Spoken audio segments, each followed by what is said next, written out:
एकलव्य की गुरु भक्ति। प्रिय भक्तों, आचार्य द्रोण राजकुमारों को धनुर्विद्या की विधिवत शिक्षा प्रदान करने लगे।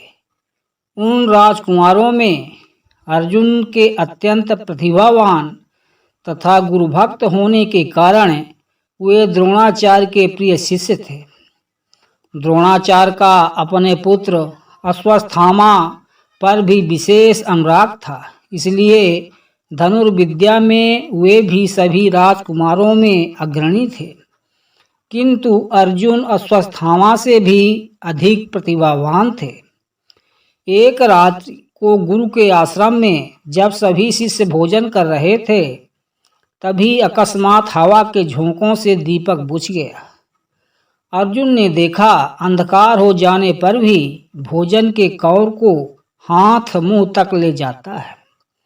इस घटना से उन्हें यह समझ में आया कि निशाना लगाने के लिए प्रकाश से अधिक अभ्यास की आवश्यकता है, और वे रात के अंधकार में निशाना लगाने का अभ्यास करना आरंभ कर दिया। गुरुद्रोण उनके इस प्रकार के अभ्यास से अत्यंत प्रसन्न हुए। उन्होंने अर्जुन को धनुर्विद्या के साथ ही साथ गदा, तोमर, तलवार आदि शस्त्रों के प्रयोग में निपुण कर दिया। उन्हीं दिनों हिरण्यधनु नामक निषाद का पुत्र एकलव्य भी धनुर्विद्या सीखने के उद्देश्य से द्रोणाचार्य के आश्रम में आया, किंतु निम्न वर्ण का होने के कारण द्रोणाचार्य ने उसे अपना शिष्य बनाना स्वीकार नहीं किया। निराश होकर एकलव्य वन में चला गया। उसने द्रोणाचार्य की एक मूर्ति बनाई और उस मूर्ति को गुरु मानकर धनुर्विद्या का अभ्यास करने लगा। एकाग्र चित्त से साधना करते हुए अल्पकाल में ही वह धनुर्विद्या में अत्यंत निपुण हो गया। एक दिन सारे राजकुमार गुरुद्रोण के साथ आखेट के लिए उसी वन में गए जहां पर एकलव्य आश्रम बनाकर धनुर्विद्या का अभ्यास कर रहा था। राजकुमारों का कुत्ता भटक कर एकलव्य के आश्रम में जा पहुंचा। एकलव्य को देखकर वह भौंकने लगा। इससे क्रोधित होकर एकलव्य ने उस कुत्ते पर अपना बाण चला कर उसके मुंह को बाणों से भर दिया। एकलव्य ने इस कौशल से बाण चलाए थे कि कुत्ते को किसी प्रकार की चोट नहीं लगी, किंतु बाणों से बिध जाने के कारण उसका भौंकना बंद हो गया।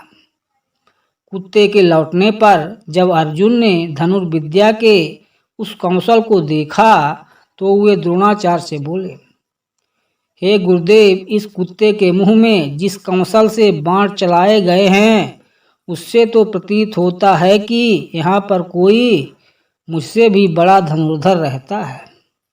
अपने सभी शिष्यों को लेकर द्रोणाचार्य एकलव्य के पास पहुँचे और पूछे, हे बस, क्या ये बाण तुम्ही ने चलाए हैं? एकलव्य के स्वीकार करने पर उन्होंने पुनः प्रश्न किया, तुम्हें धनुर्विद्या की शिक्षा देने वाले कौन हैं? एकलव्य ने उत्तर दिया, गुरुदेव, मैंने तो आपको ही गुरु स्वीकार करके धनुर्विद्या सीखी है। इतना कहकर उसने द्रोणाचार्य की मूर्ति के समक्ष ले जाकर खड़ा कर दिया। द्रोणाचार्य नहीं चाहते थे कि कोई अर्जुन से बड़ा धनुर्धारी बन पाए।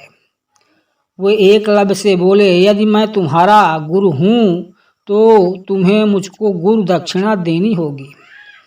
एकलव्य बोला, गुरुदेव, गुरु दक्षिणा के रूप में आप जो भी मांगेंगे मैं देने के लिए तैयार हूँ। इस पर द्रोणाचार्य ने एकलव्य से गुरु दक्षिणा के रूप एकलव्य ने सहर्ष अपना अंगूठा दे दिया। इस प्रकार एकलव्य अपने हाथ से धनुष चलाने में असमर्थ हो गया तो अपने पैरों से धनुष चलाने का अभ्यास करना आरंभ कर दिया। इस प्रकार एकलव्य की महान गुरु भक्ति थी जो आज भी याद की जाती है।